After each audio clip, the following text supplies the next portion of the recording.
Hi. Good morning. Good morning. How are you? I'm all right. How about you?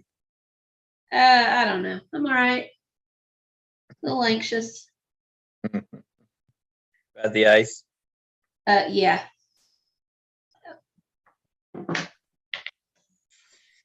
You know how Well, it is. hopefully everybody stays safe. Yeah. More worried about, well, we don't have a secondary heat source other than a propane heater, so Well, I worked on the fireplace last night, which had not been working, and I think I managed to get it going. So we all huddled around the one fireplace. Look, Good morning. Stacy braved the impending weather. She did. I needed to get my mind off of the impending weather. So I was like, no, I'm gonna go in. Even if it's for 2 hours, I'm gonna go in. There you go. Good for you. Hey, Connie. Oh, she gone. Oopsie. We had her.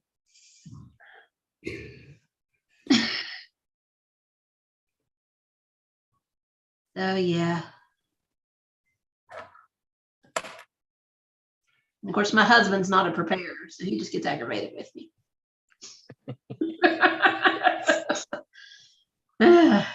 Morning, Connie. Good morning, I'm back. You were there just for a second, man. I know my stuff just flew away. I probably need to update my computer. My computer was on vacation this morning when I turned it on. It didn't want to do anything. Well, my copier is. It's not. I need to update my user. Yeah. My Sometimes that username. happens too. I mean, the user. needs updating. Oh, So, Acknowledge. everybody hunkered down and ready for with supplies and. ready as Yep. a kid. Hunkered down, made the obligatory Kroger trip yesterday, and it was crazy. It's crazy. Craziest place I've ever been. Yeah. I don't have anything in front of me because my computer, my copier went on the blitz. We got you. We got you. I'll share my screen. Okay, great. And there's David this morning. Morning, folks. David. Good morning.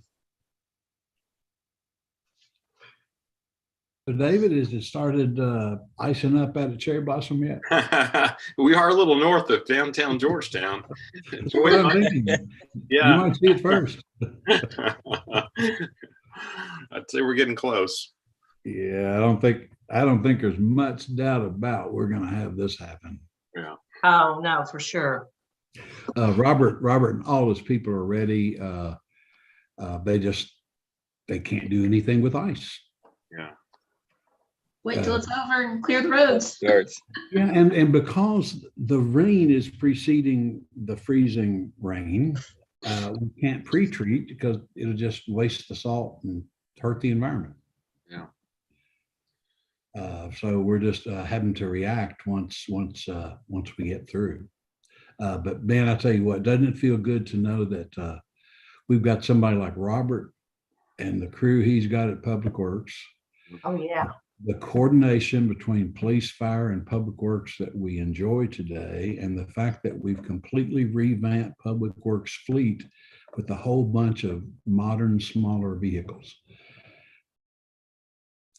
It does, Mayor. You've got an excellent staff out there. Well, and we've got them, I think, the right kind of equipment for what the city needs. So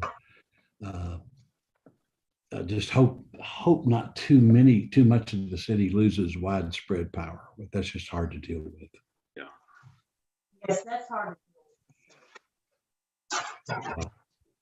Everybody's stocked up on eggs and milk, but hopefully we don't lose too much power. Well, hey, tickled to death to get the finance committee together for a few things this morning, and we've got a couple of specific things we'd like to walk through with you. You all may have some things on your mind.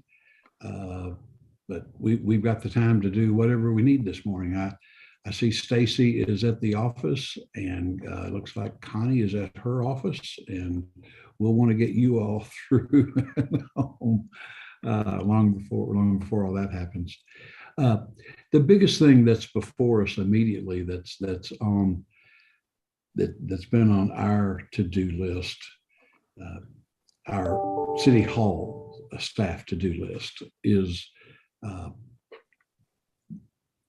the renovation of City Hall. That's the thing we'd really like to go into some detail with you today. I think we sent you all copies of the Lord Act Sergeant proposal with the pricing. And Andrew, anything you want to walk through about your conversations with them since we've renewed the conversations? Yeah, I mean, we had a really helpful and productive conversation with them before they presented to council. And they went over the main points. They talked a lot about how construction is just a different it's just a different animal today than it was in 2019. And there's shortages, there's price increases, there's longer lead times, all those things that we're going to run into. But this is not a small project. This is a big, important project, and hopefully we'll find a reputable company to do it. But they really emphasize how much a good construction manager, getting a construction manager involved in the process as early as the design phase makes a huge difference in terms of buildability of the project. That's even a word. But how readily available one material is over another, or whether there's downturns in a particular trade and we need to think about prioritizing that kind of thing. So we're kind of leaning into that. We've never done a construction manager procurement of that type. We did one for the police department, but it was slightly different in that they were more of a construction management rather than over the entire process. They were there as a sort of as a overseer. But this process that they envision involves the contractor, the general contractor, essentially construction manager, shaping the design and the workflow, and then being the one to bid out and hire all of subcontractors. And I think the way it works, like I said, we've never done this before. I think the way it works is we essentially hire them as an RFQ, and we get them on board, and then we don't know what a price is until they've bid it out. There's other ways to do that. There's, you could have a construction manager bid, here's the price I'll do it for. But that's when you bid it after design. So we're going to lean on the folks at Lord Ike Sargent to walk us through that. They do it. I think they said about half of their contracts are construction manager, and the other half are traditional design bid build. And they do some design build as well. First off, let me even get more basic, if I could, just for a minute, Sure. Andrew. I want to make sure that the committee is comfortable with even where we're starting. Yeah. To make sure we're all on the same page and we start making decisions on the same page. David and Connie, is it still your all sense that the council seems in favor of moving forward with City Hall? I know it's a big number and it's election year. Do you think we've got any trepidation, or are we okay to move forward first? I think we have to ask ourselves that question. Connie, you want to go first? You want me to? Well, I know that I am. I realize it's an election year and I feel like that we put it off. And as we should have. And as I spoke with you yesterday, Mayor, you and I did, you brought up that we have done some heavy lifting and got our safety taken care of with police and salaries and things like that. I can only speak for myself as moving forward, and I have only spoken to like one other council person besides David. So that's kind of where I'm at. I think that the majority of us are. What's your take on that, David? I think the meeting that we had just recently was very helpful, and I feel like it turned out to be a pretty positive meeting, in spite of the fact that we realized the cost is going to be quite a bit more than what was originally anticipated. I mean, that's just the reality, like Andrew said, of the world and the environment that we're in right now. But my take is it's positive and that we do want to move forward. And I guess from my perspective, I kind of see if that's the general consensus, is proceeding on with the architectural work, getting the plans done, and then if we decide to go with the construction manager and deciding who that's going to be, they'll come back and give us the final price on what this is going to be. And if it comes in at 9 million, then maybe we're ready to go. We kind of realize that's where it is. If it comes in at 14 million, then we might have to rethink, reevaluate it. But I kind of feel like we need to take the next step, and I feel like the consensus is there to do that. Good. I think when Andrew and I had the 7 one-on-one Zoom calls, we ought to circle back. We ought to circle back and talk to Karen now, since she feels good enough to have that call. Then we'll have everyone. But we heard a very clear consensus in those calls, David. I just wanted to make sure that in the weeks in between, folks aren't contacting you, especially they'll contact you now, especially to be a voice, because you're a declared mayor's candidate. And like it or not, I became a lame duck the day I said I wasn't going to run. People are going to be very respectful of me this last year, but you're going to get a lot of those concerns from the council.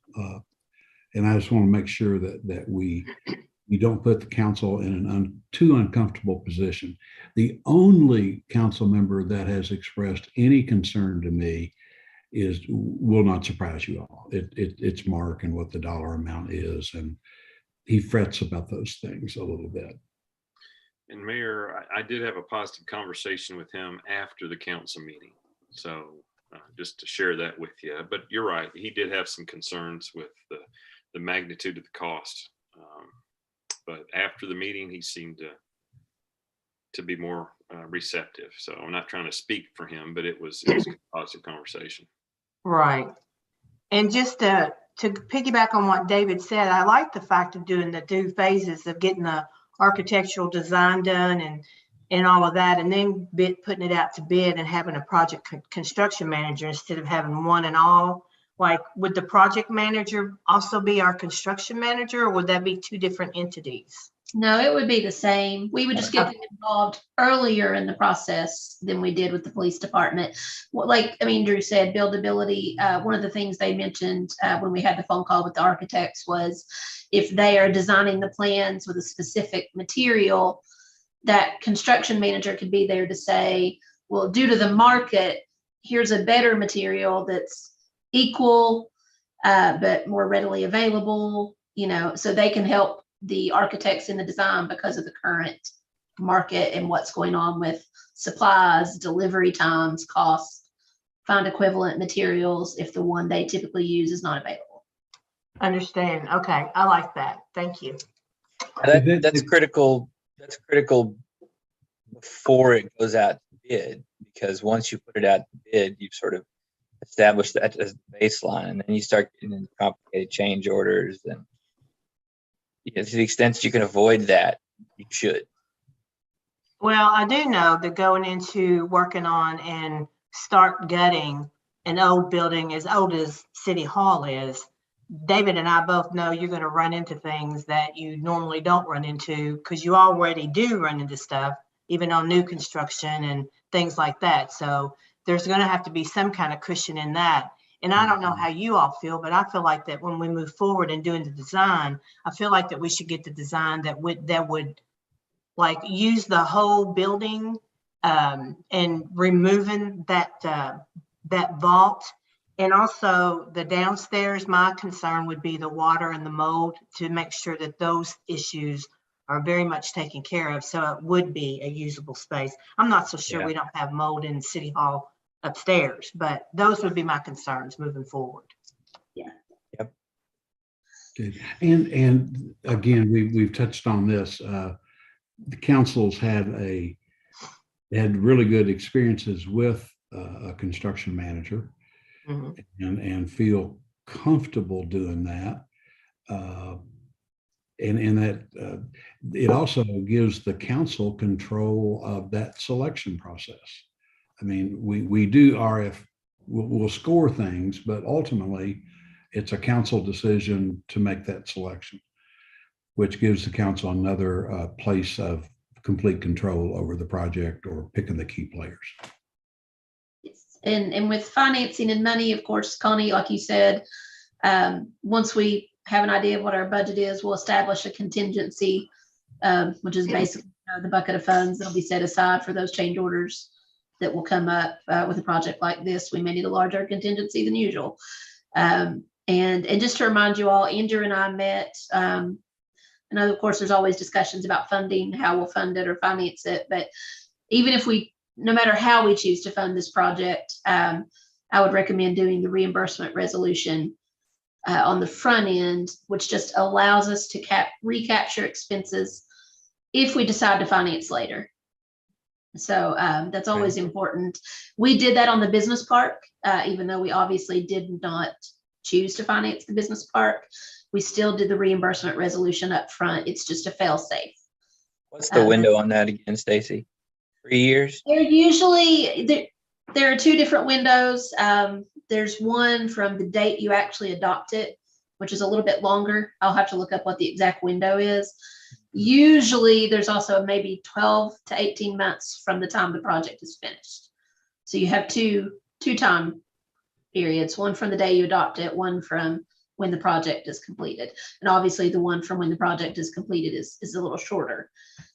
It's 12 to 18 months, but We don't want to make that decision today, but we want to keep our options open for that today. it's just a fail safe, just a backup plan if something were to be needed. Okay. David, you've probably seen more of these than any of us, and Connie, you've seen more than I have. Did scope of work, did all that ring right to you? Did it? Yeah, the one,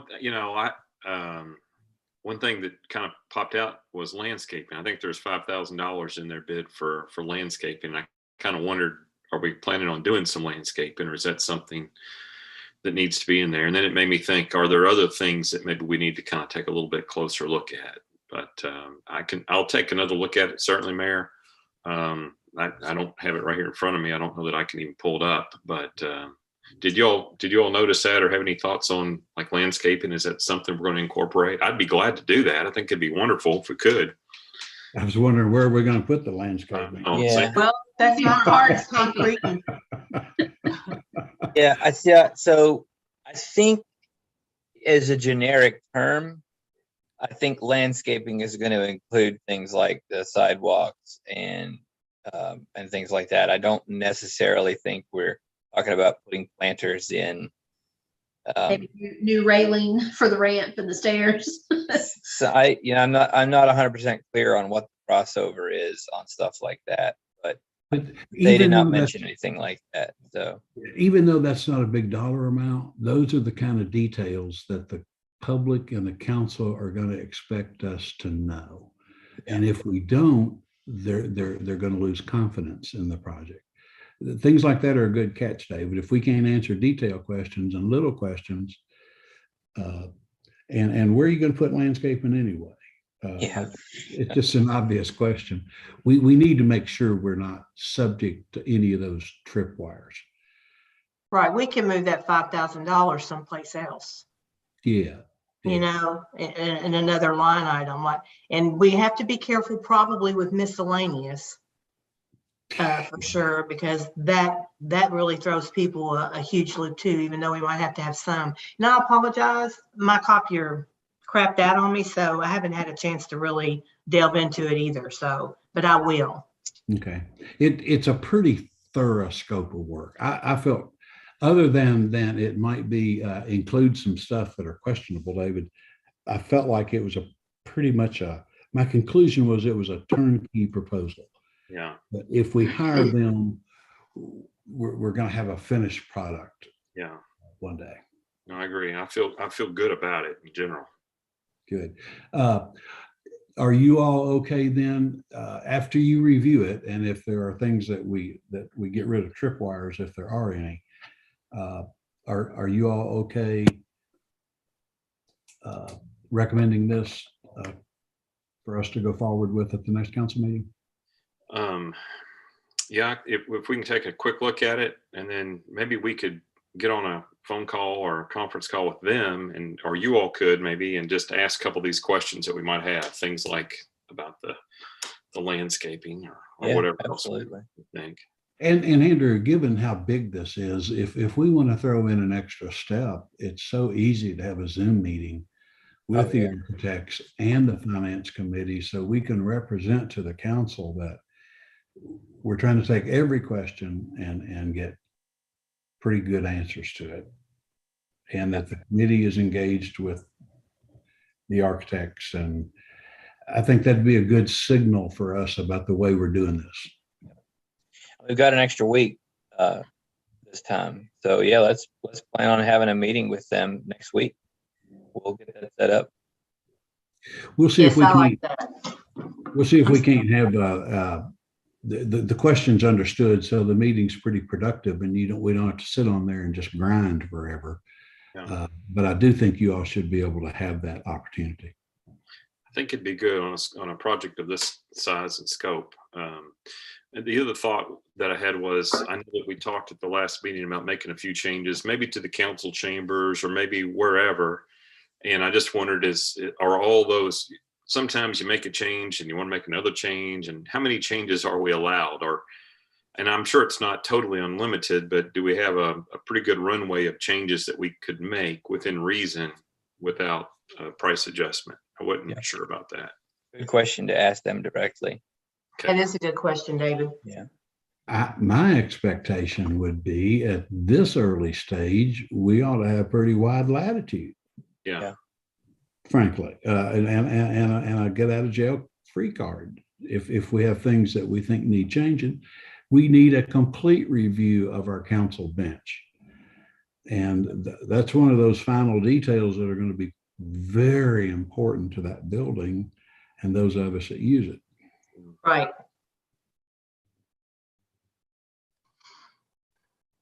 Good. Another big question for us that we're trying to shift gears on some, but want to make sure that you all as a committee are comfortable with this idea. We had hoped, and it makes for a real nice transition, to use the South Broadway house as our temporary city hall quarters. And then we'd have had it fixed up and it'd have been a nice sequence. From what we've now learned about the house, we know it's going to be more expensive to get where we want than we thought. That is not a problem. I mean, it's not that money's not an issue, but we are going to go forward and fix the house correctly. And even if it costs us a little more, we'll still do it correctly. But to do that house and do it correctly is going to take not only more time, which is not that big a problem, more money, which is not that big a problem, but it's going to take significantly more time than we thought.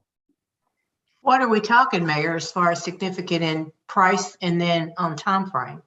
We're between $500,000 and $750,000, and it could exceed that. Wow. It needs.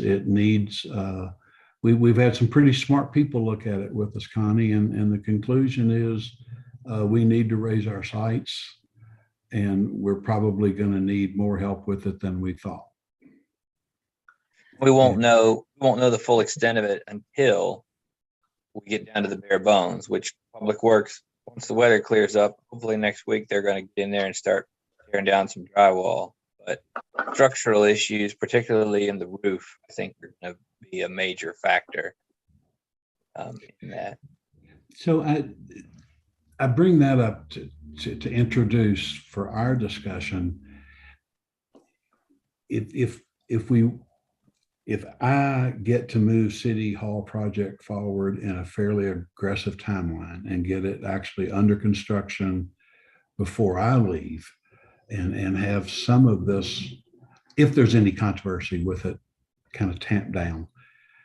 I don't think we can use that house as a temporary headquarters.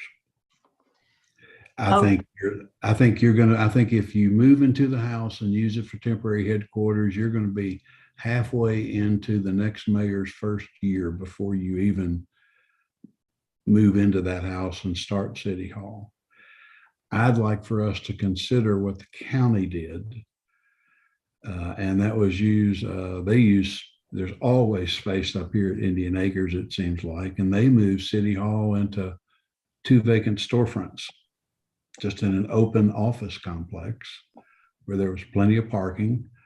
They could get in and out, and they went ahead with their project. That's a change in thinking that I wanted to vet with you all about the timing, and that would be some additional expense, but it meets a timeline. What's your all's reaction to that? Well, I have a couple questions, if okay. So we're anywhere between $500,000 and $750,000, and let's say that we don't move City Hall down there. What are we going to do with that property? What, in order to justify spending $500,000, $750,000? We paid $150,000 for it, right? We paid $250,000 for the house and $125,000 for the lot. For the lot. Okay. So that was one question. And then my other question is, would the old revenue site be something City Hall could look at for a little while? I don't know how big it is or anything.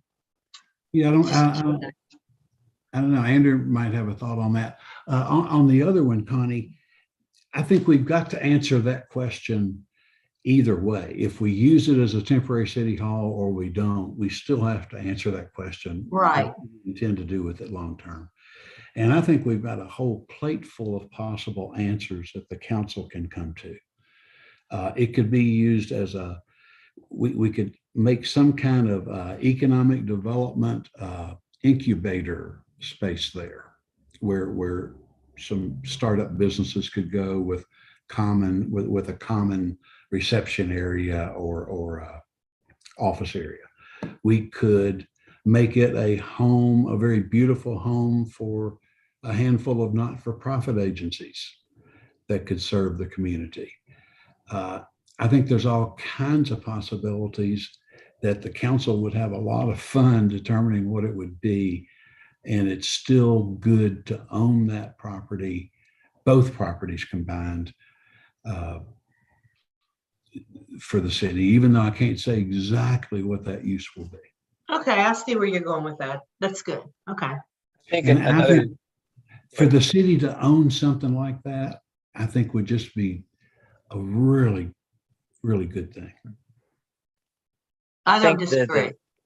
the idea that we're not going to move City Hall into there, it takes pressure off, and we can take our time to make it right and not worry about like we're just throwing money at it as fast as we can. But no, this is a dramatic shift from the sequence that David and I have talked about with this project from the get-go. We started talking about this Broadway house and what it could mean to us over a year ago. Yeah. And it's been a part of our thinking related to City Hall. So this is a big shift, David, and you may need to chew on it, but I wanted to at least start this conversation with you and Connie. Okay.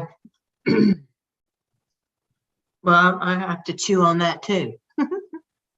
That's a lot of money. It's a lot more money than we initially thought. How much did we initially just hypothetically thought it was gonna cost us to redo? Like 300,000 or 400,000 or a couple 100,000? I think we thought another $250,000 would get us in a Nice reasonable home. shape. But some people that know more than me and Andrew do, and our staff have gone to look at it with us and have said we can end up with something real nice, but we just need to change the way we're thinking about it. Well, buying that piece of property and now what it's entailing us, what's gonna happen and how much more money we're gonna spend is exactly what I'm talking about City Hall. Even though we've been in it all this time, we really don't know. Yeah. So that's my other concern. And we could be in the middle of the project and not know that. I'm not sure if the project manager ahead of time or they can take a better scope of looking at it. You know, do y'all see where I'm going with that? Oh, yeah. Yeah. We hope that, the fact that we've occupied City Hall nonstop professionally means that there's less bad stuff to find. And you never know till you start uncovering walls. But I think the reason that the price for Broadway went up so much is because we don't know anything about it. And it's possible that we open everything up and it turns out it's not really that big a deal, but his expert eye says otherwise.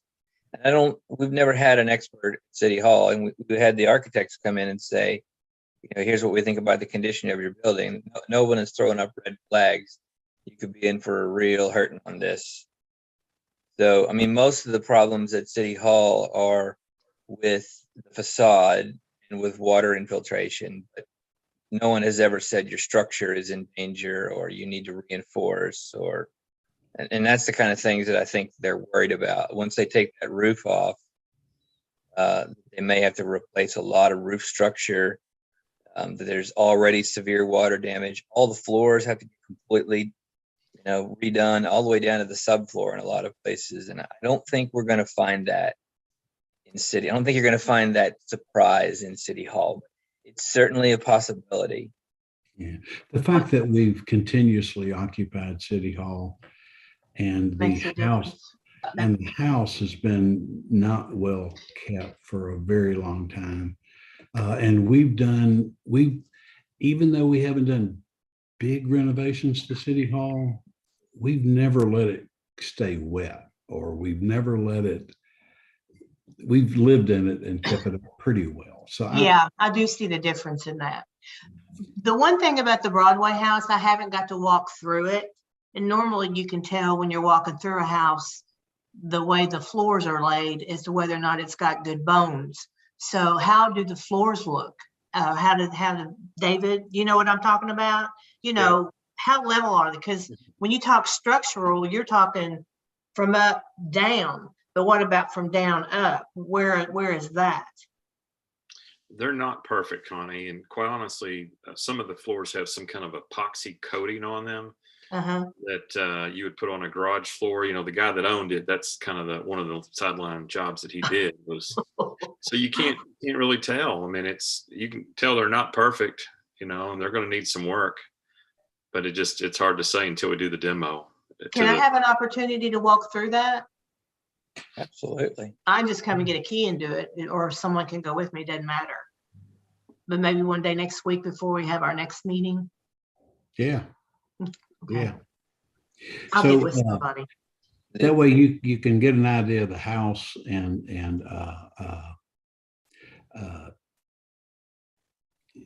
you all can think about what your timeline wants to be.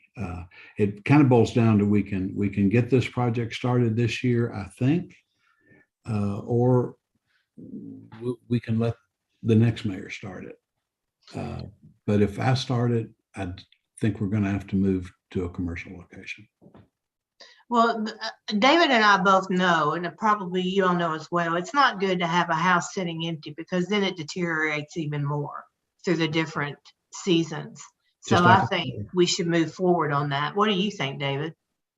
I was going to ask about the timeline that we think that it might take to get the architectural plans done for City Hall and to realistically be able to start demo. And that might not be a question we can answer right now. That might be a question that we have, with our consultants next week. Mhm. I guess my thought is if they tell us, oh, it's going to take 6 months before you can even start demo, then that kind of tells me, maybe we do have a little more time than we thought to work on that house. And I guess I was thinking, as far as the house goes, to me, from a community standpoint, it justifies it more to spend this kind of money if it can serve as temporary City Hall. That's just the way I'm thinking about it. Maybe you will see it differently, but to me, that was what I call a compensating factor. We can move City Hall in there. That helps us justify this kind of money. It just made it more palatable for me personally. And it is a little bit of a change of direction, obviously, as the mayor said, from what, we originally were thinking. And Andrew, the last time we were at the house there with Eddie, were they saying 6 months to redo the house? Is that kind of the timeline? I can't remember if it was 6 or 9, or maybe it was somewhere in between. Matt expressed to me that he said we would be lucky to go out to bid within 5 months. And that we were looking at probably another 9 in construction. So you say go out to bid in 5 months? What do you? He said go out to bid by May. So we'll be lucky to go out to bid by May, Yeah. which was about 5 months from Okay. when we met. He said, yeah, look at construction taking about 9 months. That was what did it for me when he said that, because I had anticipated that maybe we could hurry up, get a scope of work put together, get somebody in there and get started, and maybe we could be in the building by September, October. And he kind of laughed, said, "There's no way." Can we revisit that conversation maybe? I mean, certainly with him or with somebody else as well that Sure. specializes in restoration of buildings like this. Yeah. Just to kind of confirm the timelines before we just say, hey, let's just ditch that idea altogether. Kind of like the mayor said, maybe chew on it just a little bit. Absolutely. Is that okay, Mayor? Oh, yes, sir. Again, it's, we can, I kind of took Matt at knowing pretty better information than I did, and all indications were that house would not be usable until the next calendar year. Yeah. So also I would like to, while we're doing, I don't even know what an office front at Indian Acres Shopping Center rents for. Do you all? Probably $8 to $12 a square foot. Yeah. I'm sorry. No, I was going to say about $12 a square foot. Now, it used to be 8, but everything's gone up, so they probably are getting 12. Everything else is 21, 26, right, David? Yeah, new stuff is in the mid to upper 20s for sure. Yeah. New construction. Is the revenue commission not an option at all? I mean, I keep going back to that. I'm just not sure how big it may be. Big enough, Connie. I thought it's about 4,000 square feet. I don't know where I'm getting that number. We can look into that for sure. There's also things like the Rock House. I've never been in the Rock House, but it's a lot smaller. It's a lot smaller. But if, for example, you needed to break off someone like engineering, we have the ability to say, all right, for the next year, you're going to live here. And if there's not enough space for everybody at the Revenue Commission, that could be a possibility. I got to take this call. Sorry. Yeah, that would work. In fact, David, it's interesting when in our one-on-one calls with council members, Uh-huh. Todd brought up the Rock House just out of the blue. Yeah, And I don't know if he's talked to you about it, but no, Todd thinks it should not be out of circulation. It ought to be used. I got the impression he thought we ought to sell it, but wow, I don't want to sell that. yeah, Maybe we need to use it for some purpose, but that's on Todd's mind if he calls Yeah. you. yeah, no, Yeah. that's interesting. I think right now it's mainly just used as a break location for public works. They kind It of. won't fit City Hall. It could certainly serve as an office for a couple of people.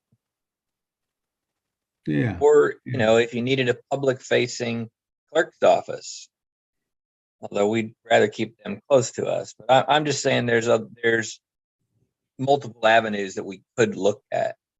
Yeah. David, we can go to someone who's got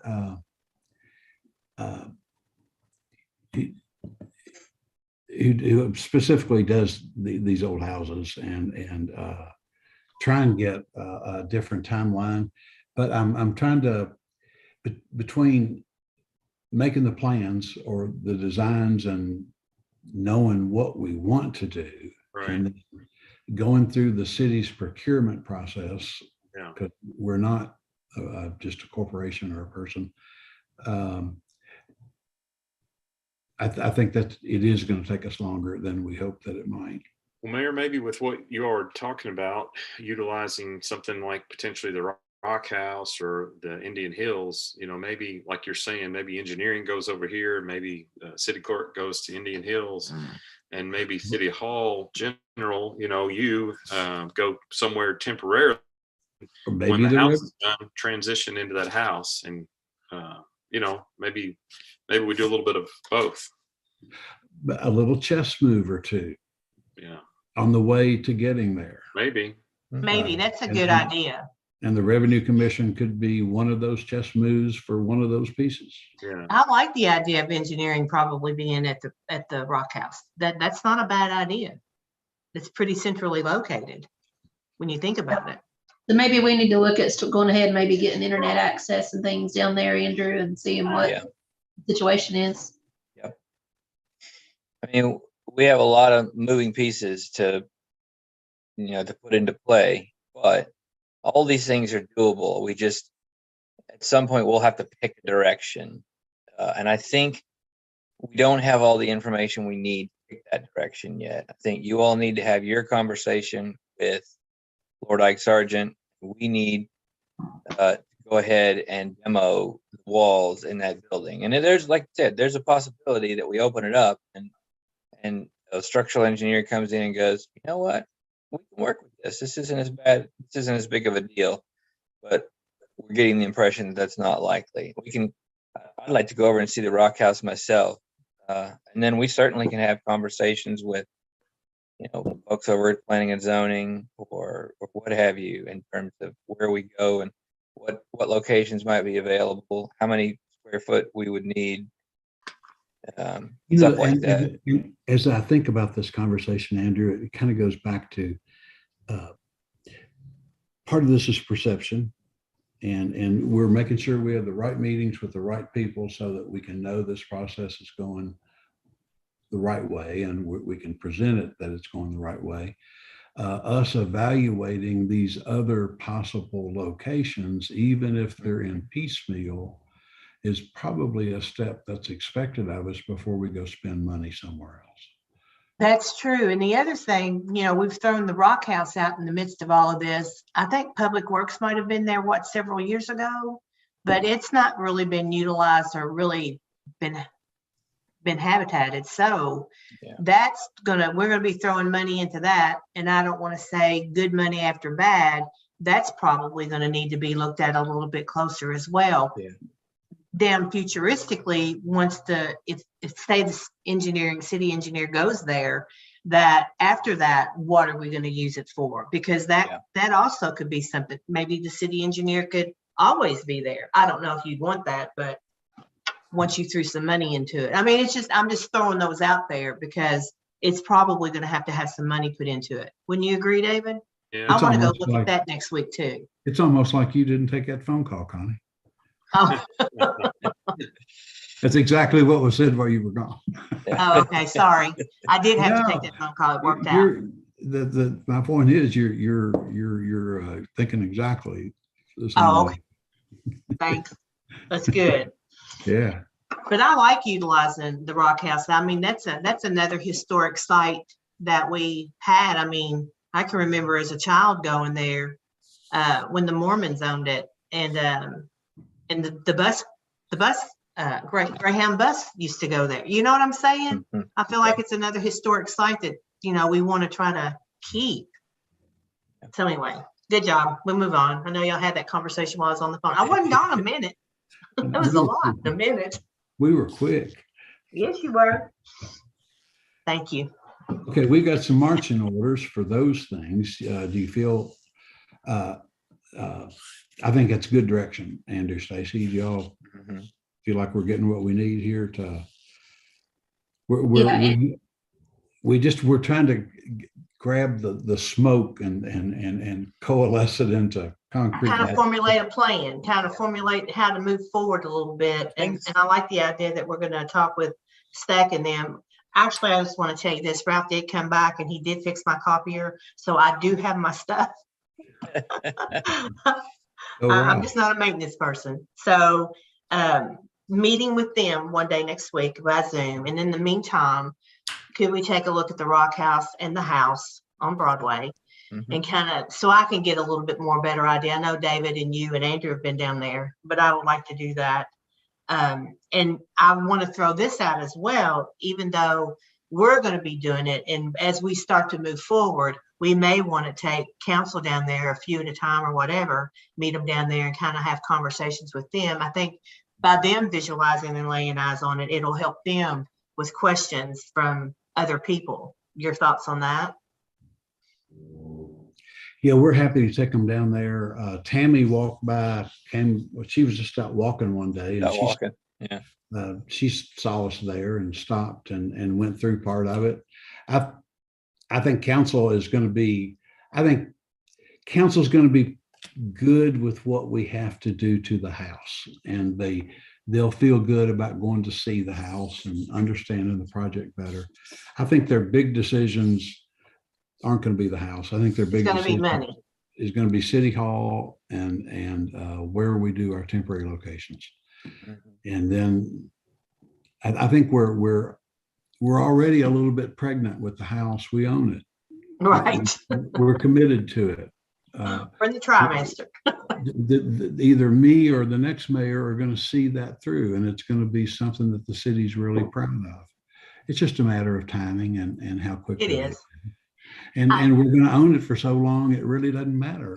We want it done, but it doesn't matter if we take a little. Right. Well, I think the other thing, David brought this up when he brought up about the timeline and the anticipation of that timeline for the house to be taken longer. It still could work out simultaneously because we're still like in the early stages of City Hall. I mean, there's a lot to go through on that. We might not be able to start breaking ground or do anything. We may have to temporarily move you for a little bit, but essentially move into the Broadway house, because I would think City Hall would be a 18-month or longer 2-year project. Oh yeah, it's a year and a half Sure. project for sure, Okay. from construction to finish. That's consistent with what our conversations with them.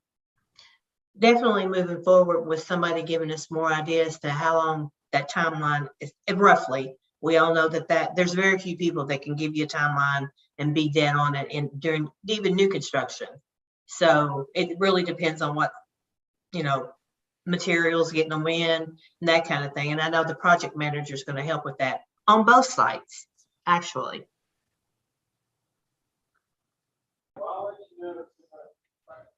Sounds good. Who is that? I heard somebody. Are we going to talk about Probably at City Hall. financing too? Or, how we're going to pay for it? I don't want to jump the gun or the agenda. I don't have a copy of an agenda, so I don't know what that is. I apologize. I don't have a copy of the agenda either. I Just just know put general discussion of budget and finance, so we can cover whatever that kind of topic we needed to. I mean, Okay. it is a conversation we're gonna have to happen at some point. But you all, We got some time. you all ask what you need to ask. I mean, we feel pretty comfortable that I can tell you that we've got approximately $6.2 million of ARPA funds available to us.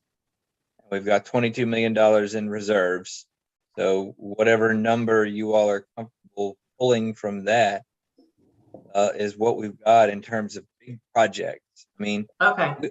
I will tell you that we've met amongst ourselves, and we met with the judge the other day. There are other projects that we're going to have to tackle as well, but in terms of large projects that we must do, or that we really need to do, City Hall is it.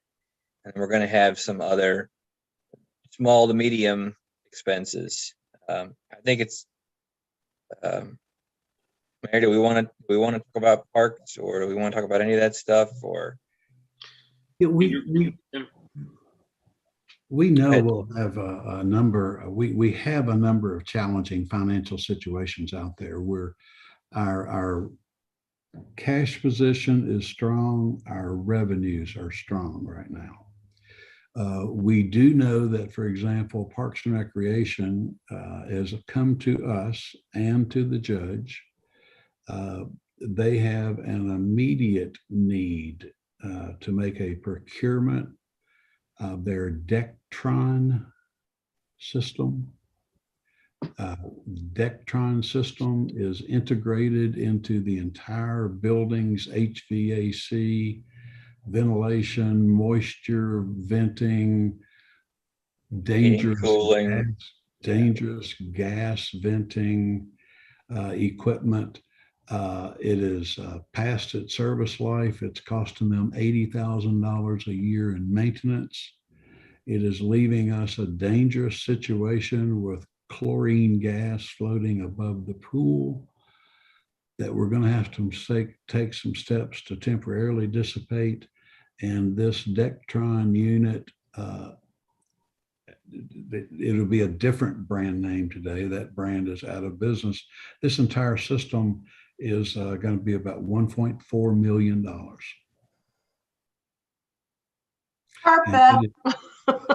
If you've walked into the pavilion over the last 20 years and thought how humid and moist and it felt, and could that be good for a building? If you ever thought that, you were wondering correctly, because we have steel beams rusting. We have there will be further repairs after we have to fix the Dectron unit.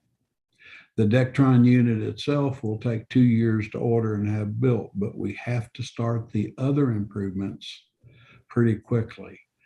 So that's going to come to you very soon. Okay. Well, we were so adamant, even during the COVID, that, we wanted to make sure that that was being maintained. And obviously, like you said, it's over 20 years old. So we're going to have to move forward on that so it won't get in a dilapidated state. We don't want that to happen. And let's face it, 20 years on something of that magnitude, I mean, it has lasted quite a while. But I have noticed that, Mayor, when I've walked in wondering, because I mean, my eyes would burn when I would be in there. So it makes sense. We're gonna part of the solution is the venting system has to be changed. They're going to add 2 brand name big ass fans for air circulation, but we're going to have to do some immediate things, because we're now aware that this ventilation system that's supposed to get rid of dangerous chloride type gas, chloramine gas, right, is not functioning. And instead that gas is hovering from pool level to 6 feet above the pool level.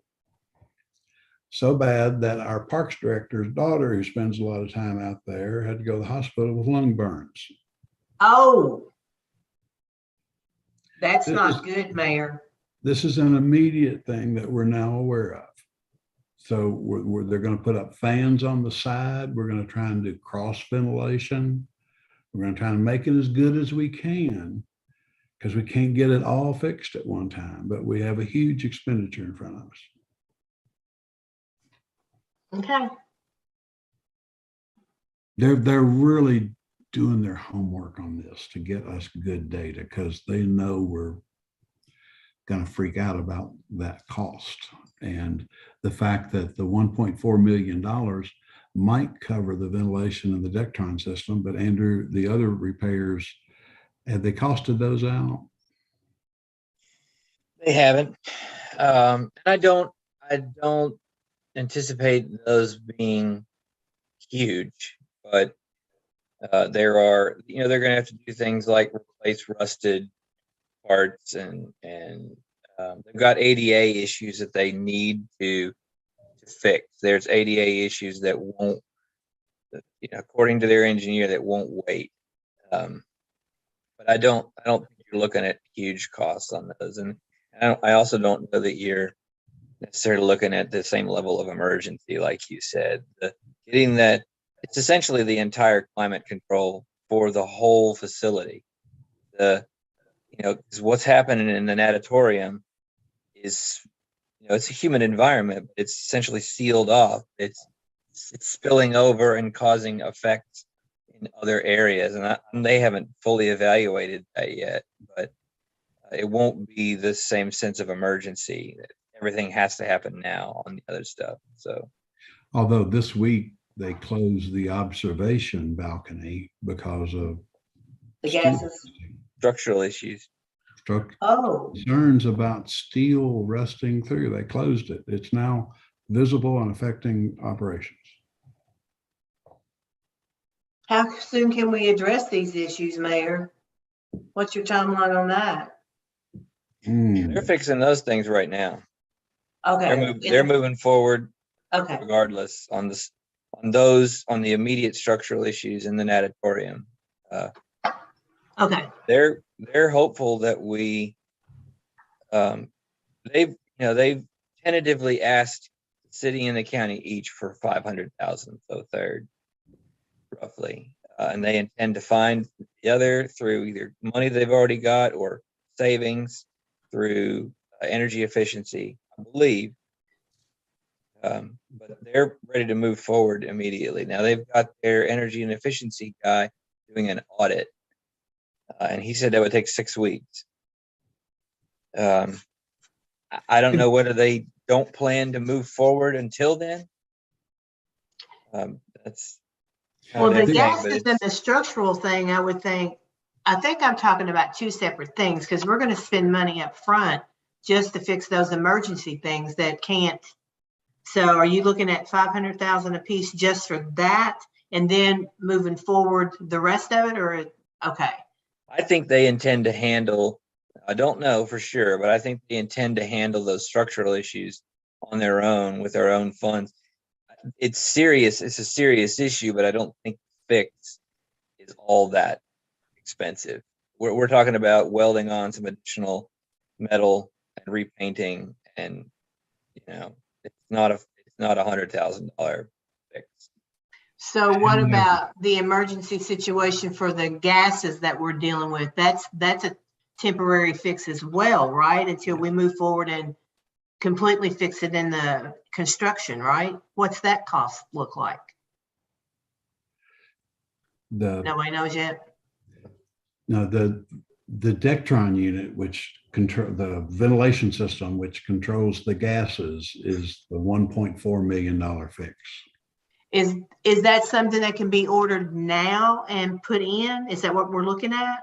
Those units are so customized and so specialized that they have to be built. They take 2 years to get. Okay, that's what We're I'm gonna That's encourage them to go ahead and install the big ass fan. fans are part of the plan. Go ahead and encourage them to install those as soon as possible. Okay. That's what I was trying to get in my mind. We've got to do something like right now because of the gases and what's happened to the young girl. So I was just, what we do now, is that going to be temporary or will that be utilized moving forward as well? We'll keep that. Does that make sense? Tony, we're going to do as much as we can to dissipate as much gas as we can. But we can't fix it all until the Dectron is fixed. I understand. They'll use side fans to blow gas from the side. They'll install these big ass fans that will be a part of the full solution. Those things are about $80,000 a piece. Okay. So yes, we're looking at short term. We're looking at long term. They have suggested that we split this a third, a third, a third. I don't think they've got a third. Oh, okay. Okay. We've never let them carry cash reserves. I don't know where they're going to get $500,000. That's why I'm just cutting through that bullshit and thinking the city and the county are going to have to pay for it. Okay. That's why I figure it's a $1.4 million deal and we're going to have to cut it in half. If they've got a few cash reserves, they also think that they can come up with a portion of their $500,000 through energy savings. The problem is those energy saving programs save you money by letting you borrow money to make improvements, and then the energy savings pays the debt service. It's not actual cash. They can't give us cash to be our partner. All they can do is generate savings in the future. That don't help us. I mean, it helps us on an annual basis, but it doesn't pay for this project. So I think that's a pipe dream on their part. It's going to be ours to pay for. Excuse me, Andrew, but that's the reality. You're right. You're right. That's what I wanted to explain. And we're going to work short term. We've got to fix it long term. But I think we're going to end up fixing it ourselves because I don't think they've got that kind of money. I hope they surprise us. I doubt it. Okay, I got you. And I had the same reaction, Connie. My God, we hurt that girl's lungs. How can we let people in there? I used the example of my older brother who is not in good health, goes out there at 5:30 in the morning, wants to be the first one to get in the pool while it's quiet and do his aqua jogging and things he can stand in the water. And I thought, he's the last person in the world needs to be sucking down bad gas. True. So yeah, they need to do whatever they can do immediately. And now that we know about it, it's one thing when you don't know about it, but once you know about it, we're all responsible. Right. And I do understand what you're saying about that. I guess I didn't clarify or make myself perfectly clear, is that I was wondering if we're going to spend $160,000 on big ass fans and fan ventilation, is that something moving forward that we can still incorporate in what we do to fix? That was my question. Okay. Yes. Not the side fans. I hope we don't need anymore. I hope they're temporary. But those big ass fans, yes, ma'am, they're beautiful. And I've seen them. They're elegant looking. And what Andrew's explained to me is that original ventilation system. Y'all see those big tubes going across the pool area. Mm-hmm. The vents are supposed to aim straight down, so they disrupt the gas and keep the circulation up. And then the system is supposed to purge itself once or twice a day to get the bad stuff out of the room. They ended up installing the vents when they constructed the place with the vents blowing sideways, and they're not disturbing and circulating the gas. So the gas is congregating. Oh. Now, it's been going on for 20 years. Now that we know about it, I feel an obligation to fix it. I don't know that we're going to kill anybody tomorrow. And Kim Rice sometimes can be pretty, if you don't know Kim, you'll get to know her. Kim can be rather dramatic at times. She's really good, but she can be rather dramatic. So we're definitely going to jump on this and try and take care of it. But it was time for us to finally let the finance committee know that this is percolating. And the judge is figuring out how to go to court with it, and we'll all be talking about it pretty quickly. But y'all are lucky, you get it first. Mhm. Thanks for that. Awesome. Yeah. You know, things like this just come out of nowhere sometimes. I mean, we saw that with the 911 system, you know, the expense we had there, the 12 million, obviously we shared that with the county, but I don't think we were anticipating that to that magnitude. This is obviously much less, but things like this just happen. And it reinforces, I guess, our desire to have some decent cash reserves to cover things when they do come up. And Exactly. I'm glad we're in the position we're in right now, Mayor. Thank you all. Yeah. Yeah, sure. So Mayor, can I ask another question that kind of falls back to the city hall and to the house? I know that Ms. Duguid had sent us an email and that there's some resources out there potentially for some funding.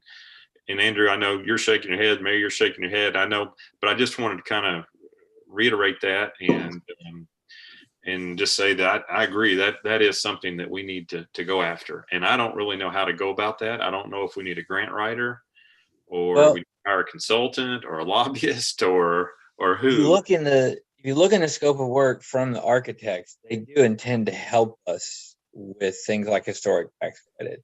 They were the first ones to bring it up 4 years ago. Said, hey, this could be a really important component of your remodel. So things like that $50,000 grant that he was talking about, we can pursue that. We had unfortunately already actually written a grant for that for Royal Spring. I mean, it's just money, right? We'll get the $50,000, whether we use it for City Hall or whether we use it for Royal Spring. We intend to pursue those kinds of things and find out what other all the possible avenues for financing and energy savings, not just from not the guaranteed energy efficiency savings necessarily, but bringing the cost of operating City Hall down in the long term through HVAC and lighting and things like that. And then we get to subtract from yearly operating costs going forward that amount theoretically. That's a good point. And in saying all that, you don't want to forget the historic value of the Broadway house and the Rock House, because they're both historic as well. So on those projects, we need to try to keep that in mind if it goes well in City Hall too. I'm just wanting to throw that out. Yeah, the big thing that I think Kitty can help us explore is not the smaller grants, but it's the tax credit part of this. And banks have pretty good appetites for buying tax credits right now. I know Central maintains that as a part of their tax strategy. So most of our local banks will buy tax credits. Nancy Ferris used to be the expert on not-for-profit mortgages and how to do those tax credits. The tax credits end up being sold and create equity for capital for the job. David, we want to explore those with Kitty and our architects. When we looked at it before, what we found out is for the city to do it, the asset has to be in a different name. That for the tax credits to work, I'd been advised once before that we actually had to transfer ownership of City Hall into a different entity, and that entity could issue the tax credits, but it couldn't stay in the city's name. Okay. Forever? Is that ring right at all, Andrew? Do you recall any of that? Yeah, I vaguely recall that. I don't unfortunately have any good information on it. But That is a big, complex transactional hurdle that we really need to explore. It's hard for cities to do this a little bit because we can't do them directly in our name, I think. Okay. But that is the big prize. If we can answer that question, tax credits and Connie historical tax credits in particular are really valuable. Yeah, we need, it'd be nice to get some big help. Yeah. yeah. All right, that's good. Yeah, there aren't a lot of direct, unfortunately, federal or state grant programs that are going to just say, here's money. But there are things that we can do and avenues we can pursue and will pursue. Okay. If we can get, if we ever get to the point where we can sell tax credits to investors, that could really move us up in this project by several $1 million. Mayor, do you know who an authority on that is? Is there a firm, in Central Kentucky that facilitates that? Do you know, or? Who's used them effectively, like Nancy Ferris used to, is Holly Wiedemann on some of her renovations of historic buildings, old schools, Yeah. things of that nature. Yeah. So there are a number of people that are around here that are very knowledgeable about that. Andrew, we're going to need to identify somebody like that. Yeah, I think we should. Kitty has offered her help so many times. I think a conversation with her is a good place to start because she does it for the whole state. Yeah. She's going to have some good resources for us to call. Okay. Yeah, right. Why not? She's right here in our backyard. She wants to help. Yeah. She's in our front yard. And she's vocally in our front yard. Yeah. Connie knows. Yeah. And I'm also interested, I brought this up early on. I'm interested to know whether something like historic tax credits presents, once you get anything federal involved, whether it presents such a hurdle that it slows us down by 2 years. I don't anticipate that, but we've got to know, what is involved in getting tax credits. Do you have to wait to start construction, or is it something you can do at any point? These are questions that we just need to get answers to. We've got the exact right architects for those questions. Yeah. We've learned they've done some significant work on. They're doing some significant work on an old building on UK's campus right now. Yeah. House. And they do. I mean, that's their bailiwick, is colleges, universities, and cities. I think they did Louisville City Hall.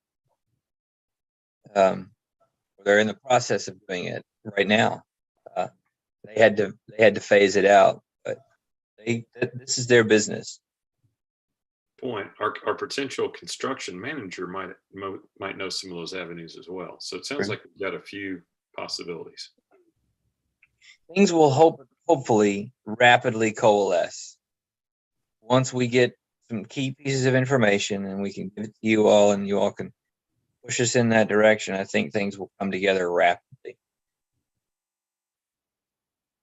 A better picture of City Hall renovation and its costs, its timelines will all start to come together. Yeah. And David, I agree. If this thing blows up excessively beyond what their newest cost estimate is, we pause. Yeah. We reconsider. Yeah. Well, it's already grown extensively from 6 million to 9 million, and I know that's just because of cost and stuff. But I'm going to say that they're probably not far off on that. And if we have a reserve, at least a 10% reserve, we're looking at quite a bit of money. Million. Yeah. Yeah. I've said this from the get-go. The majority of that cost of City Hall is replacing mechanicals. It's plumbing, electric, and HVAC. And those kinds of things, I'm speaking outside my area of expertise here. Those kinds of things in my mind don't fluctuate as much as things like the price of lumber.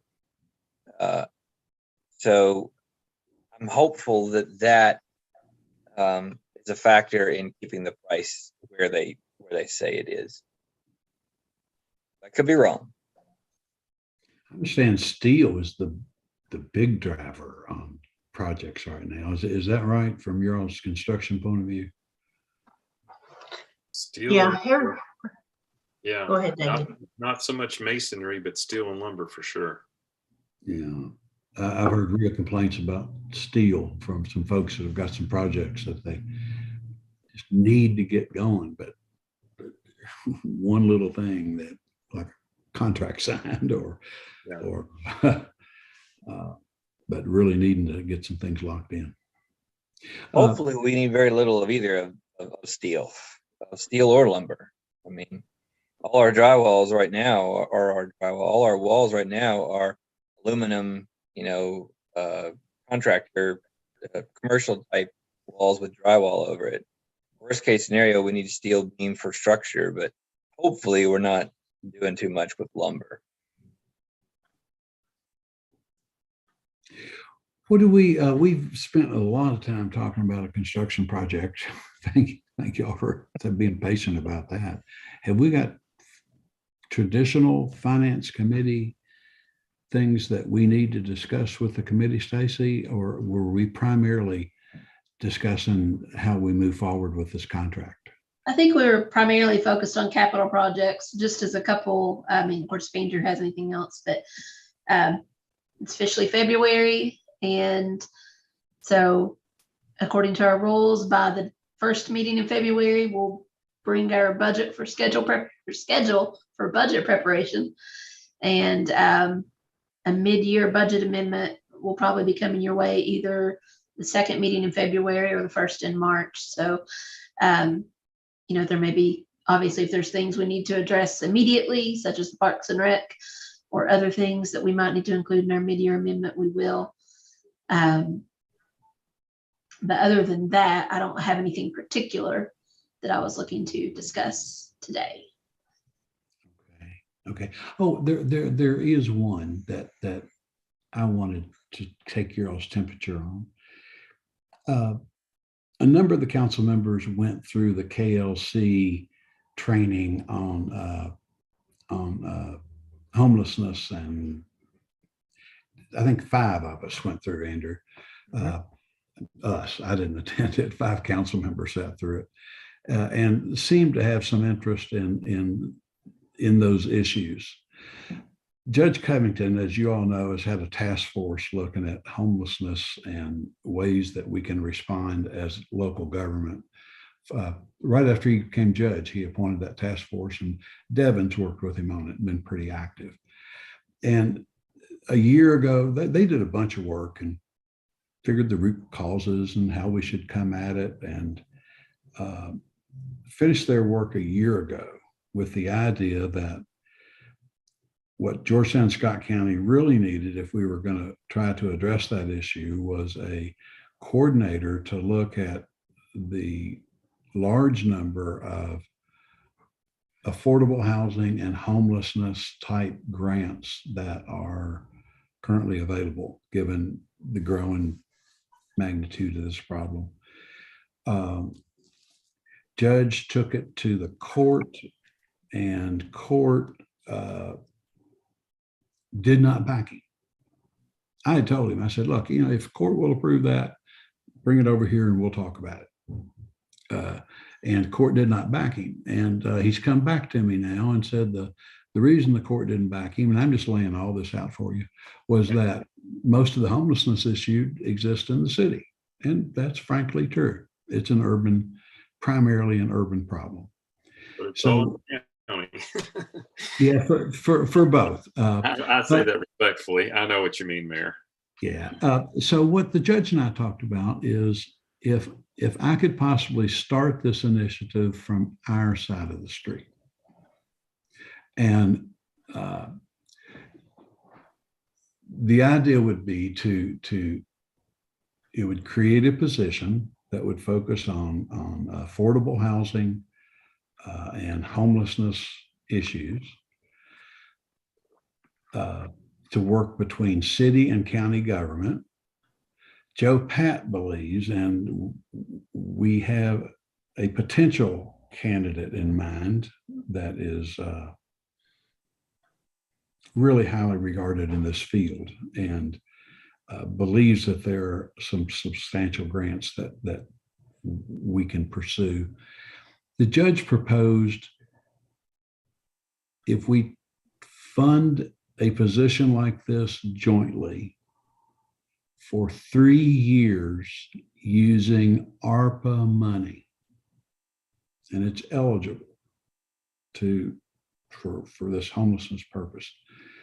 And then at the end of 3 years, we'll have a track record, and we can see how much progress we've made, and what our expectation is that it will be so successful that it will be retained, and we will have an active affordable housing and homelessness program.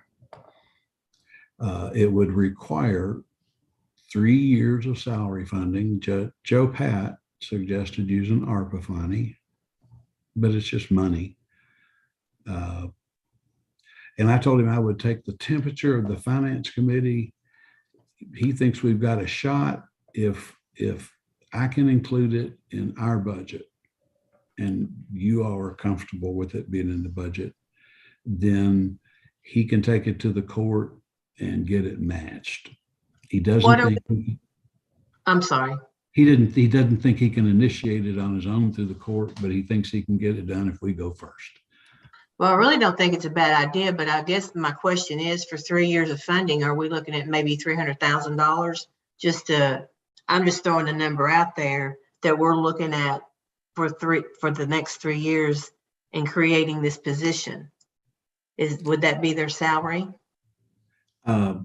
We would be, I don't know exactly what the salary would be. We would be, it would be an executive salary, and it would be, the reason Joe Pat suggested a 3-year commitment, Connie, is that we really believe there'll be an opportunity to get substantial grants, and it's going to take 2 or 3 years kind of to get that process going and actually see if we've been successful or not.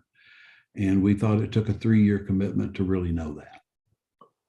Well, I'm wondering if even some of the grant money will pay that position. Is that an opportunity as well? Do you think that would be a good question to ask? I think if anything is like that is available, I think we would now have the expertise to know about it and go after it. David, I personally don't think that it's a bad idea to move forward to having somebody that's knowledgeable in this kind of stuff, the homelessness plus affordable housing. It is a full-time job. I mean, I know that it's there, but it's not something else that I would want to put on my plate. So creating a position to have someone to do specifically that is really not a bad idea, I think. Mayor, I participated in that seminar that day. It was an all-day event too. Yeah. And I guess one of the questions I have, and we can certainly try to find this out, is, what do we expect to obtain or gain from it? Obviously, we want to solve a problem, but what does that look like? Does that mean that we need a trailer park? And I don't mean that in a bad way, yeah. And that might not be the best example. Or do we need to remodel a building and create, small apartments in it? Or are we looking at building houses? And then the question is, who does that? Does the city and county do that? Or does the private sector do that? Or is it a combination? Because they talked about that during the seminar. It took everybody. It took the churches, and it took nonprofits, and it took your city government, and your county government, and your state government. It took a team to sometimes solve the problem, based on what I recall. And I'm definitely receptive to this, Mayor, just to tell you that. I mean, I realize it's a problem as well, but I just wonder, what does it look like? What does the future look like? If there were a business plan to it, what would it show us? Maybe we don't know exactly, but it'd be nice to have at least what would our goals be.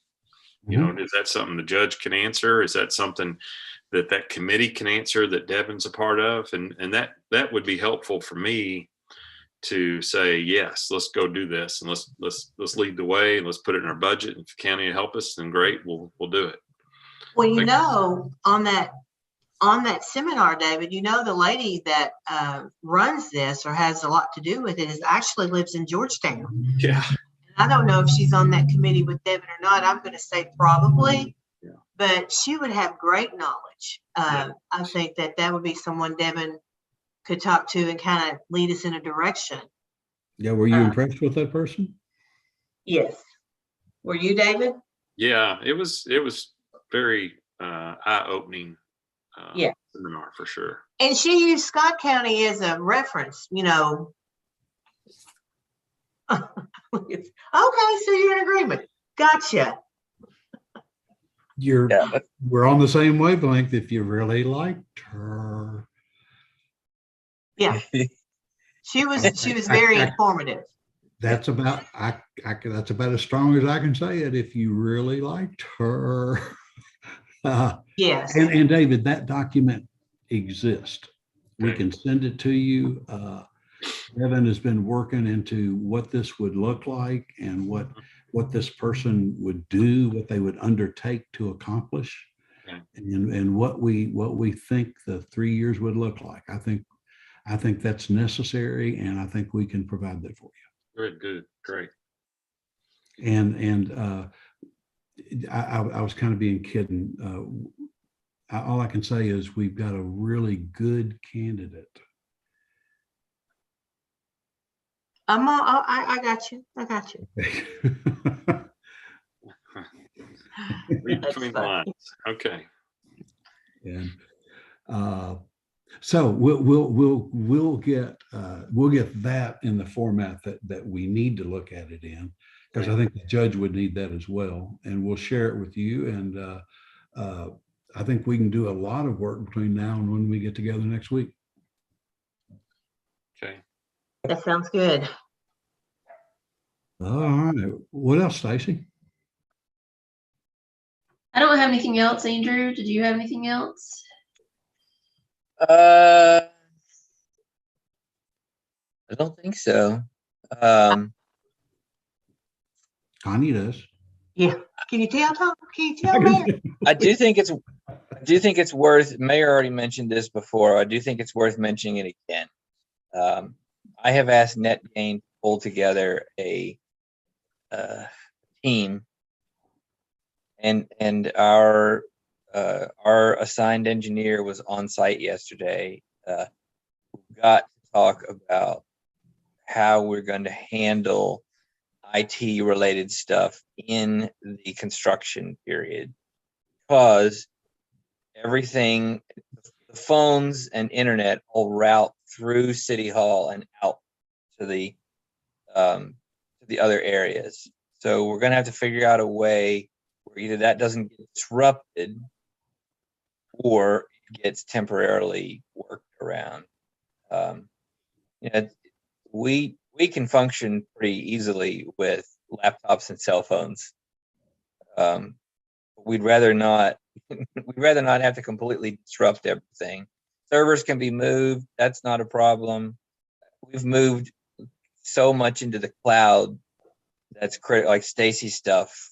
We're talking about moving CityWorks into the cloud. So in terms of our operations, we're going to be fine, but it is going to be something we'll have to coordinate, and we need to probably think about doing it as soon as possible so that we have sufficient time, that we're not scrambling to try to figure out how we're going to, route City Hall phone calls. Well, what about the city clerk? Is that kind of the most important area of concern, or? I mean, anybody who's got a number in the phone book, I'll be honest with you, they can look them up or look up on our website and call. As long as we have the ability to, we have the great ability to forward phones. Well, I wasn't talking about phone. I guess I'm thinking more of information, tax information. But maybe I'm thinking maybe that's more the PVA. Maybe that's more the PVA than it is. All that stuff's in the cloud too. Okay.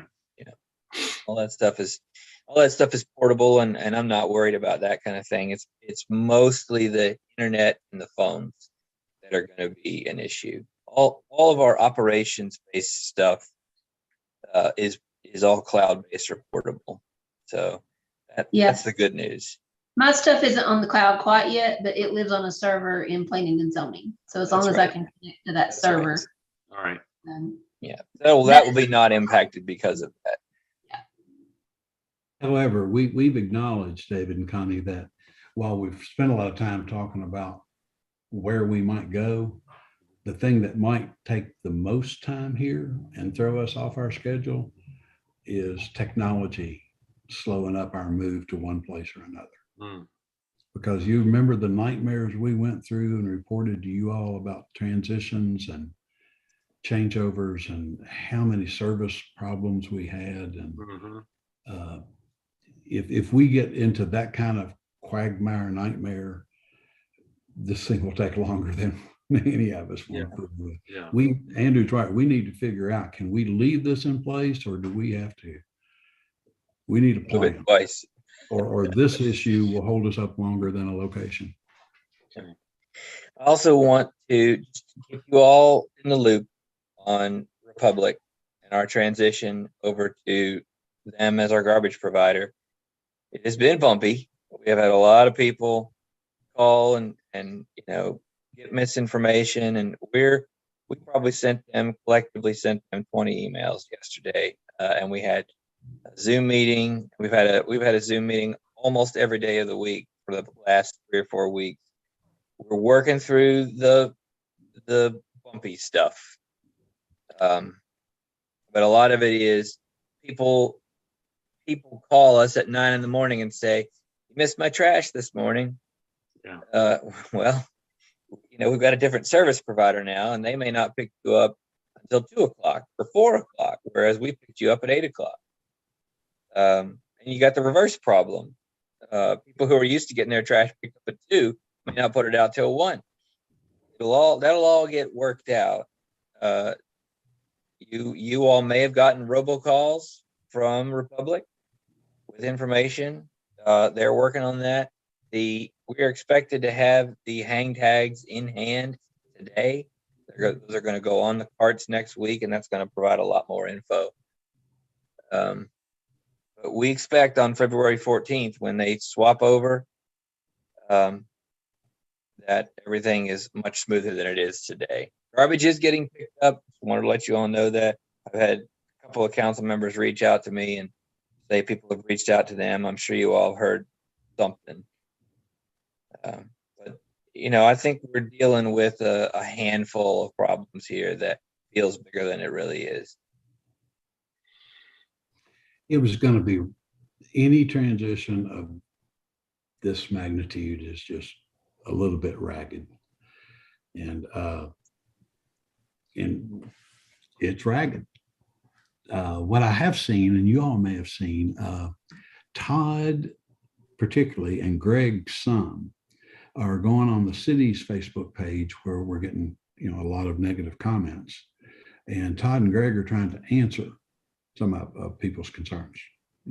Some people just want information, but they're trying to do that. They've been calling Andrew quite a bit, getting information so they could respond. I noticed Willow had a long thread going where she had posted information, and then she had received a lot of questions, and she was trying to respond to them. So I think it's all of us communicating with people when we get contacted. Yeah. It is a little bumpy at first.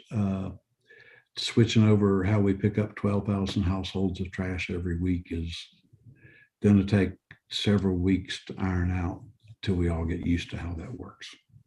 Yeah. We're also really having some conversations with the judge about as we make the change, and as of July 1, we close our recycling drop-off center, since we now offer curbside recycling. We still need to work out with Adam Rumpke some kind of drop-off opportunity at the transfer station, because now our apartment dwellers do not have any ability to recycle.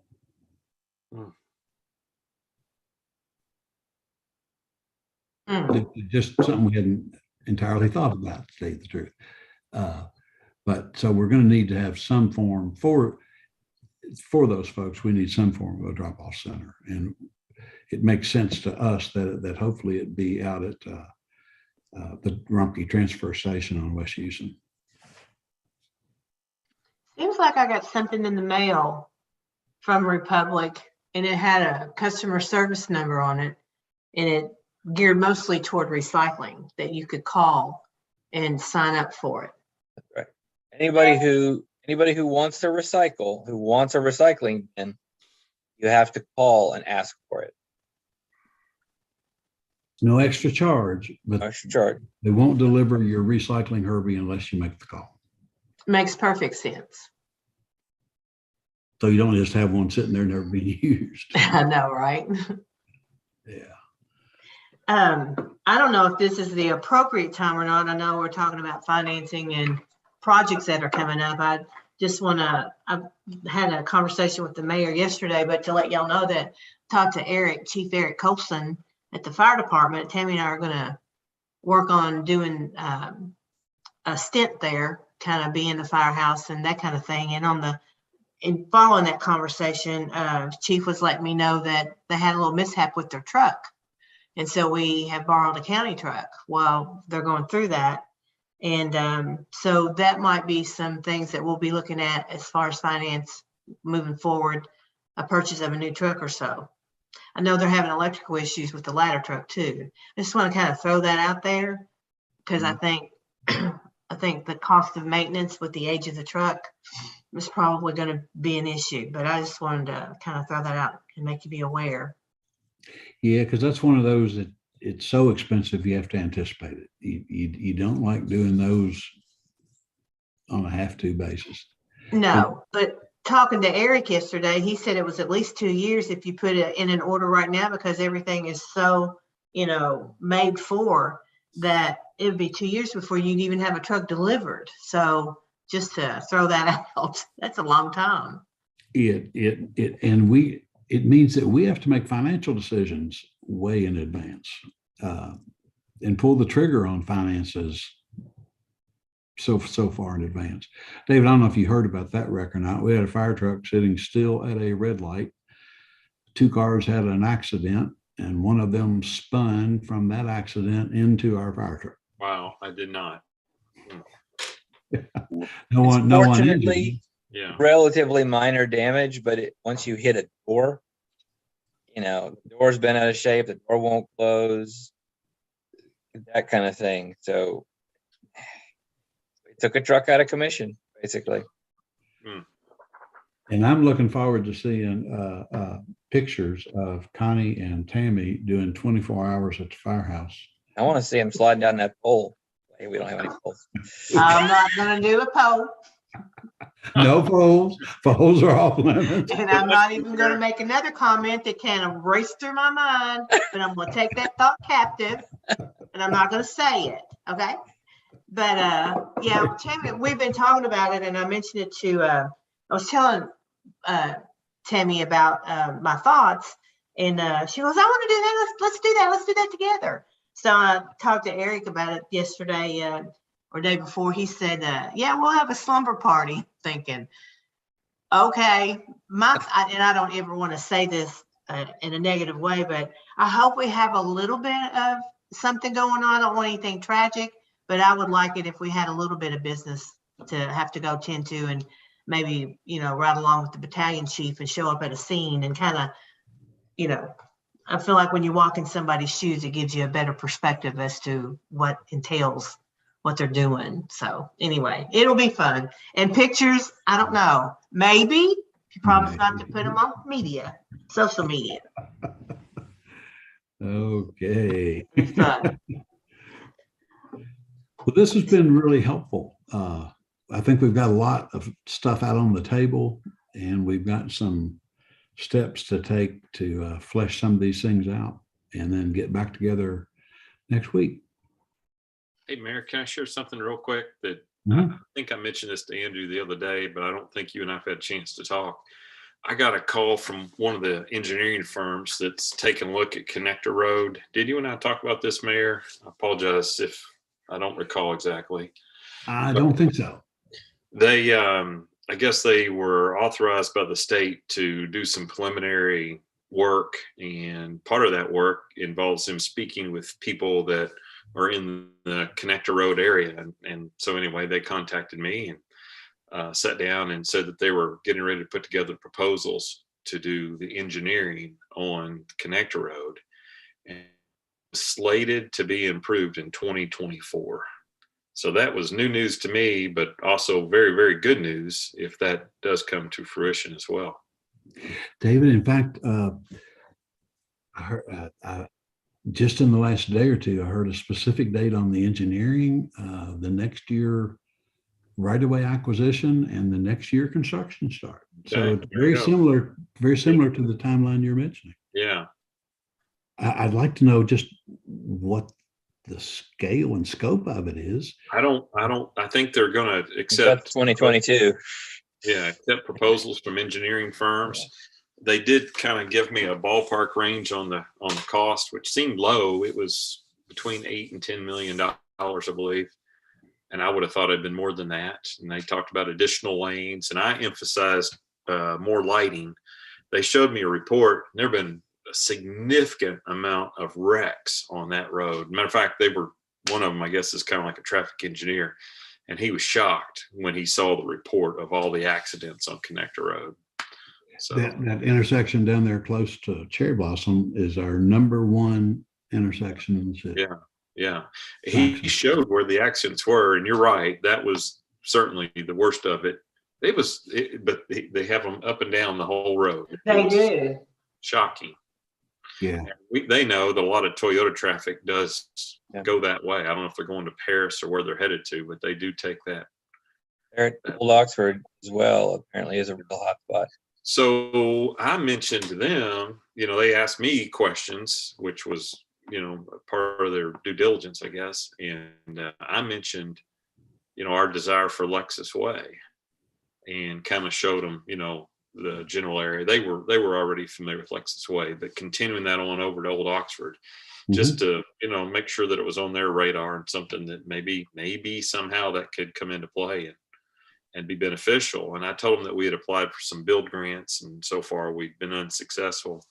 And they told me the city of Frankfurt actually hired a lobbyist to help them with their build grant. And they managed to get about an $8 million build grant downtown Frankfurt. So, Really? yeah. So anyway, I don't know. I'm just, it was something I'm going to keep in my mind and want to share with you all as well. I don't know. You never know where it might lead. Just got an email yesterday asking if we wanted to apply again, and I was going to tell Eddie to do it. So that leads me to another thing that I just now thought of is I know there's some property owners, Andrew, I've talked a little bit about this, that, I feel like we probably need to have some communication with, coming from your all's office directly instead of me, that, if that's what we want to do and trying to secure easements or whatever, I don't know, but I just worried that the complexion of that property could change, that would really create a problem for us in the future if we don't maybe go ahead and get something in place somewhat soon. Andrew, we laid out a corridor, but we don't own or control all of the corridor. As you know, Corky. Bro. Yeah.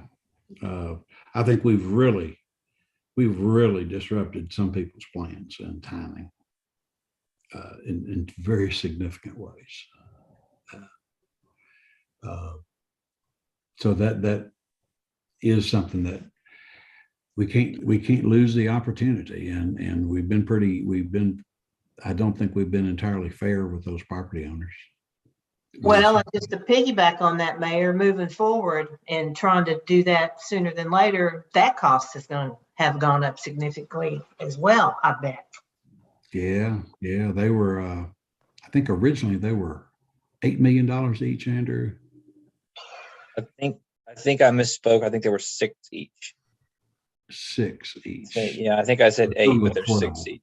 Yeah, I remember 6. I did say 8, but I realized afterwards it's a total of 12. Yeah, they've gone up significantly. Well,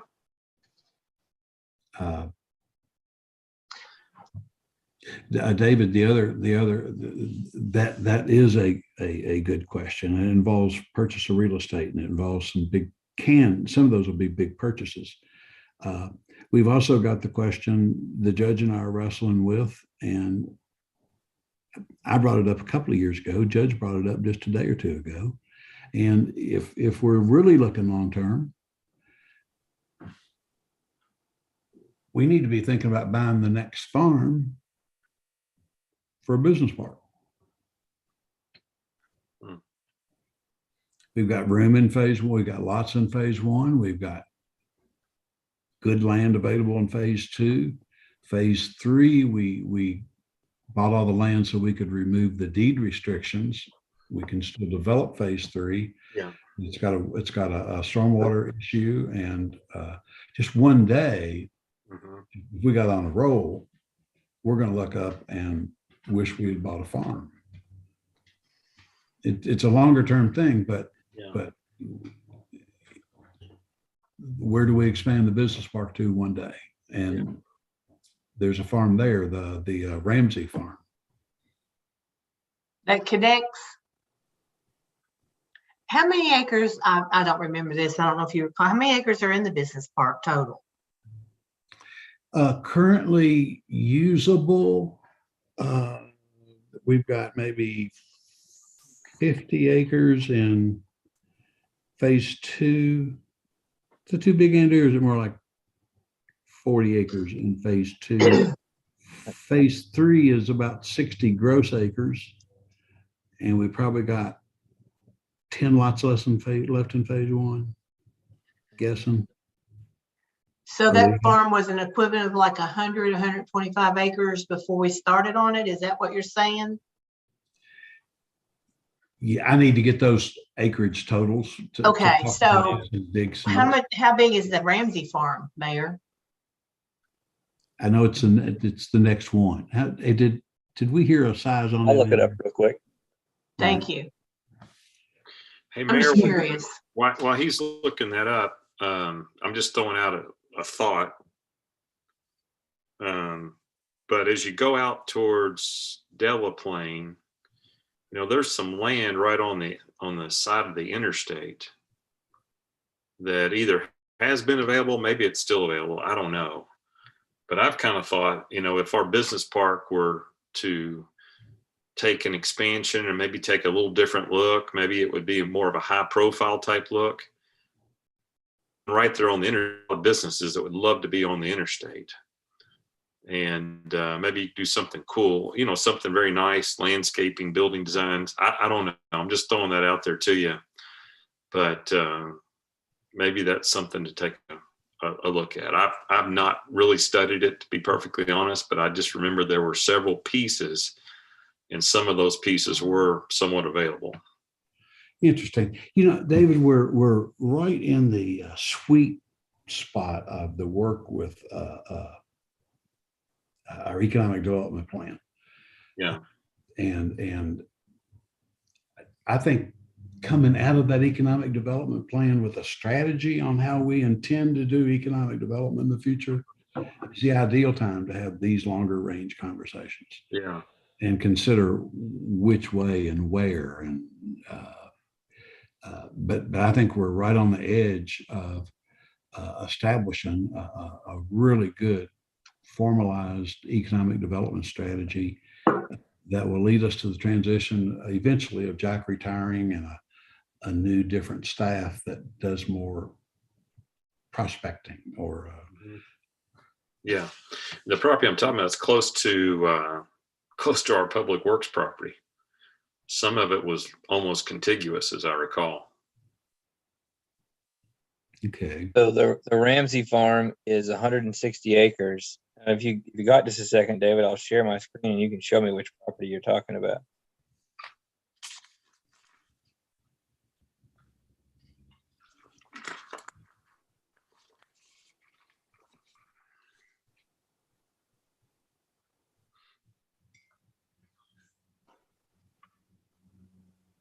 You all see that?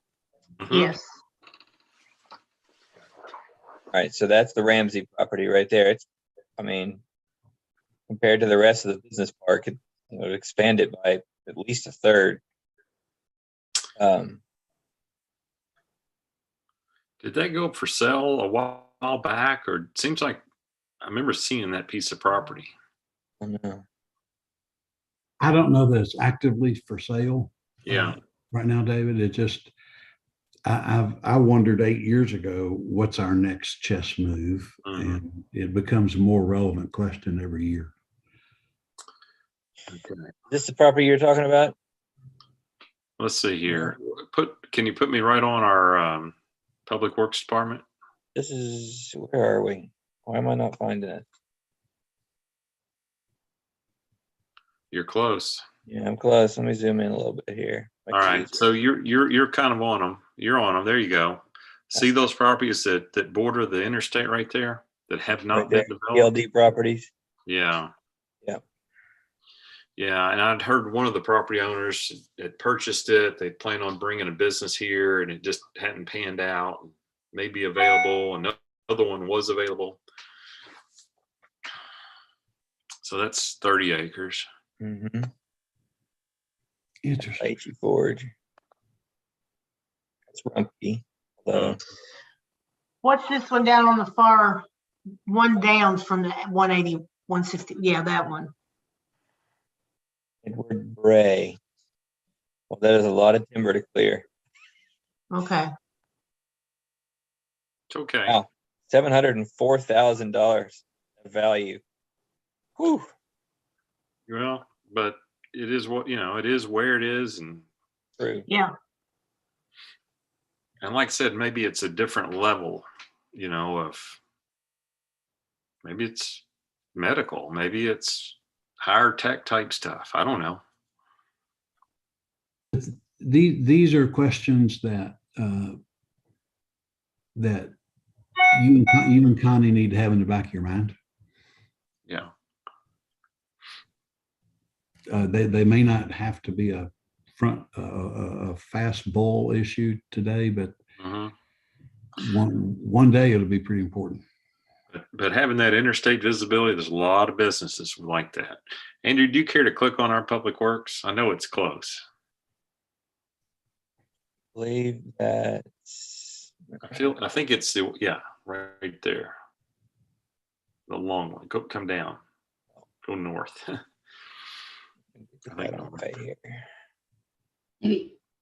Oh, I cannot figure out in the world of me why I can't find it. I know it's here we go. It's the 161, I think. Yeah. 161. Yeah. And then 40. Yeah, that one. Yeah.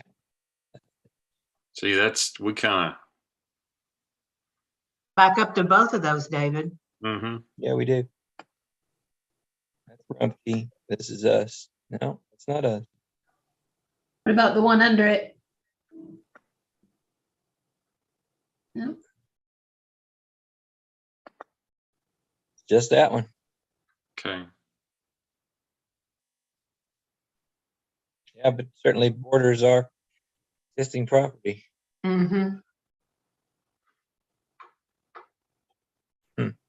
This is the one. Interesting. This is the one that, That's a good food of thought. Go Yeah, ahead. well, a lot of infrastructure is already in too. That's the other nice thing. Yeah. Yeah. Not all, but some. I think that's the one right there that Republic had bought or was looking at buying. Hmm. Could be mistaken. It might have been that one. No, that's Rumpke.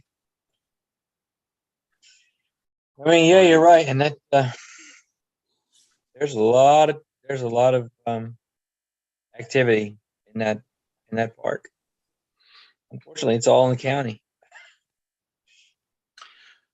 Well, at this moment. At this moment, that's right. Got to start making headway on those annexations at some point.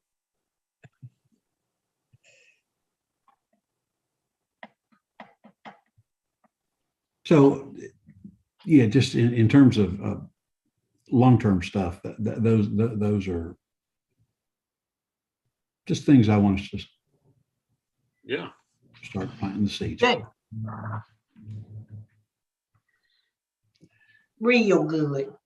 All right. Well, guys, this has really been helpful for me. David, you got any other questions? No, not really. Andrew, if you want, we can follow up with a couple of these contractors, just, including Matt, to just talk about the timeline on that house again.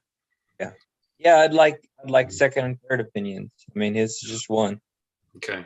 I do think it might be beneficial for the walls to be down first. but Yeah. I'll take your lead on that if you want. Yeah, no, we know that has to happen. So whenever that can happen, that'd be great. Robert had planned to do it at the start of this month. So after the bad weather goes, I'll talk to him about maybe starting early next week. I think I still got to get with Eddie and find out there was some asbestos. But I think it was in the pipes and not in the walls. And I think that was a major thing that we were waiting on. So I'm going to verify that first. Okay. Sounds good. Stacy? It hasn't started freezing yet. No, yeah, and Andrew and I'll work together on timelines for everything, and maybe, obviously, if anyone has contacts, but or contact information, we can start looking for rental spaces, talk to P&Z, we'll look at all the options and see what we need. And then I was just kind of looking while we were on the meeting, but the Kentucky Heritage Council has a bunch of stuff about tax credits on their website, so we can dive into that and talk to Kitty. It did have something on there about an April 29th deadline, so we might need to look at that faster than we think. Okay. And if we need to just ask Kitty not to go to Frankfurt one day, but come talk to us. Yeah. As soon as we learn enough to have a good conversation with her, I'd look forward to doing that. Yeah. I need to know enough to where I don't just sit there and. Yeah, I think it's something we need to know what we can do very quickly, especially if that, like I said, just from skimming, I saw an April 29th deadline and said if you didn't make it, you'd be pushed into the next pool of applicants. So if that's true, we need to know sooner rather than later. Sounds good. I love it. Yeah, good day. I thought today would be just a nice storm day and not be productive, and looky here.